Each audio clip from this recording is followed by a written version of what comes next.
तो फाइनली जैसे कि आप सभी को मालूम है कि बिहार के मैक्सिमम जिलों में मैक्सिमम आंगनवाड़ी केंद्रों पर 15 जनवरी को टीएचआर वितरण करने की प्रक्रिया की गई।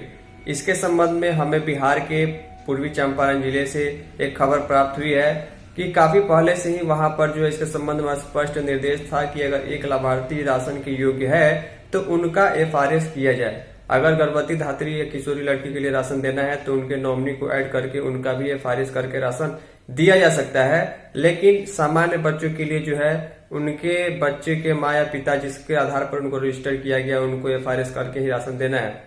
तो ई-केवाईसी एफआरएस के संबंध में जो है ट्रेनिंग में बातें बताई गई है और सबसे बड़ी बात यह है कि जनवरी का महीना समाप्त होने से पहले जनवरी के बचे हुए जितने भी लाभार्थी हैं जिनको टीएचआर देना है उनको हर हाल में टीएचआर दिया जाना चाहिए।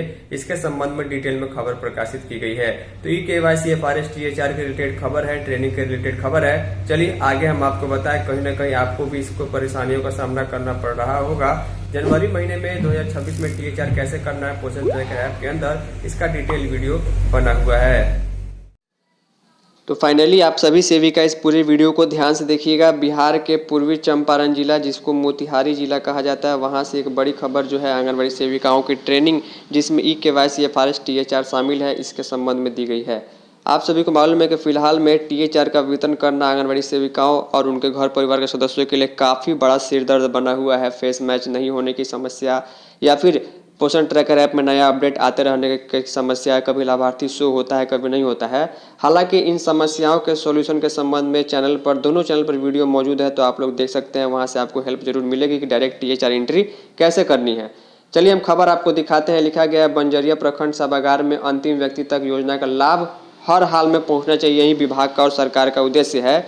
शीर्षक है आंगनबाड़ी सेविकाओं को लाभुकों के नॉमिनी का ई-केवाईसी करने का ट्रेनिंग दिया गया। देखिए नॉमिनी को कैसे जोड़ना है, नॉमिनी किसे कहते हैं, नॉमिनी को टीएचआर कैसे देना है, ये सेविकाओं को ऑफिशियल ट्रेनिंग मिलने से पहले ही मेरे द्वारा जानकारी दे दी गई थी। कई लोगों के द्वारा जानकारी आपको वीडियो के माध्यम से प्रोवाइड करा दी गई है। तो नीचे आते हैं, यहाँ पर हम आपको पूरी खबर दिखाते हैं ट्रेनिंग में क्या क्या चीज़ें बताई गई है। लिखा गया प्रखंड कार्यालय बंजरिया के सभागार में मंगलवार को आंगनबाड़ी सेविकाओं के लिए 1 दिवसीय ट्रेनिंग यानी एक दिन में ही ये सारी चीज़ें कुछ घंटों में आयोजित करके बताई गई है। इस प्रशिक्षण में सेविकाओं को ऑनलाइन लाभुकों के नॉमिनी का एफआरएस व ई-केवाईसी करने की विस्तृत जानकारी दी गई। कार्यक्रम का उद्देश्य यह था कि सरकारी योजनाओं का लाभ अंतिम व्यक्ति तक, हर एक व्यक्ति तक समय पर और पारदर्शी तरीके से पहुंचे। प्रशिक्षण कार्यक्रम की शुरुआत सीडीपीओ के संबोधन से हुई। उन्होंने सभी सेविकाओं को 100% जो है योजनाओं को धरातल पर उतारने का निर्देश दिया। उन्होंने कहा कि आंगनबाड़ी सेविकाओं नौनिहालों और गर्भवती महिलाओं को लाभ दिलाने का कार्य करती हैं जो देश के भविष्य के निर्माण में अहम भूमिका निभाते हैं। हमारा लक्ष्य यह होना चाहिए कि कोई भी पात्र लाभुक योजना के लाभ से वंचित नहीं रहे। प्रशिक्षण देने पहुंची प्रखंड समन्वयक ने सेविकाओं को संबोधित करते हुए कहा कि सभी के सहयोग से बंजरिया प्रखंड में लगभग 84% ऑनलाइन डाटा अपडेट हो चुका है। इसे 100% हमें पहुंचाना होगा। उन्होंने कहा कि सेविकाओं की भी जब भी किसी प्रकार की तकनीकी समस्या होती है तो वो सीधे हमसे संपर्क कर सकते हैं।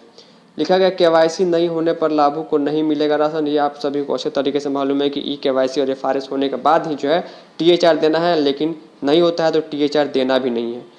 टीएचआर का वितरण का डाटा प्रतिदिन अपडेट करने के लिए जानकारी दी जा रही है। जनवरी महीने में मान के चलिए आपके यहाँ टीएचआर का वितरण हो चुका है या होना है तो आपको लास्ट तक 100% लाभार्थी का टीएचआर की एंट्री करना है एफआरएस की प्रक्रिया से। और कैसे करना है इसके बारे में हमारे चैनल पर वीडियोज़ मौजूद हैं। तो पोषण ट्रैकर ऐप के संबंध में ट्रेनिंग है, नॉमिनी को जोड़ने के संबंध में ट्रेनिंग थी, ई-केवाईसी के रिलेटेड ट्रेनिंग थी, टीएचआर के संबंध में जानकारी थी। उम्मीद करूँगा आपको चीज़ें समझ में आई होगी। इस वीडियो में इतना ही। धन्यवाद।